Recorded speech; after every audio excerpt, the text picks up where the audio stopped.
నమస్కారాలు సార్. ఎవరైనా ఒక వ్యక్తి మరో వ్యక్తి పైన తప్పుడు సమాచారం ఇచ్చి కేసు వేస్తే తప్పుడు సమాచారం ఇచ్చిన వ్యక్తి పైన పరువు నష్టం కింద కేసు ఫైల్ చేయవచ్చా?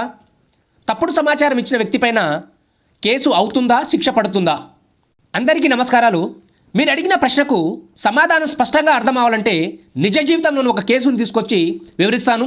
దానికంటే ముందు సుప్రీంకోర్టు, హైకోర్టులు విధిస్తున్న శిక్షలను, చట్టాలను సామాన్య ప్రజానికానికి అందరికీ అర్థమయ్యే విధంగా చిన్న చిన్న కథల రూపంలోనూ చిన్న కేసులను తీసుకొని వివరిస్తున్నాను.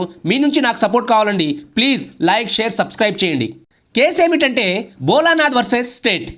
ఈ కేసులో జరిగిన విషయం ఏమిటంటే భోలానాథ్ అనే వ్యక్తి ఒక ప్రభుత్వ అధికారికి ఫిర్యాదు చేశాడు. ఏమని ఫిర్యాదు చేశాడు అంటే తన పొరుగువాడు ప్రభుత్వ భూమిని ఆక్రమించాడని చెప్పేసి ప్రభుత్వ అధికారికి సమాచారం ఇచ్చారు. అప్పుడు ప్రభుత్వ అధికారి సమాచారం తీసుకొని విచారణ చేపట్టగా విచారణలో ఆక్రమణ జరగలేదని తెలిసింది. దీనితో భోలానాథ్ యొక్క పొరుగువాడు సదరు వ్యక్తిపై తప్పుడు సమాచారం ఇచ్చి తను పరువు తీశాడని చెప్పేసి భోలానాథ్ పైన కేసు వేశాడు.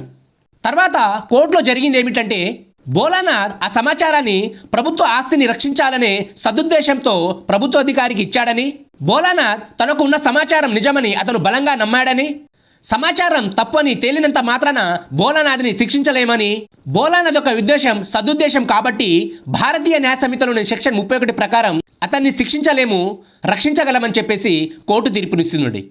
So please like, share, subscribe చేయండి. మీకు అర్థమైంది అనుకుంటున్నాను.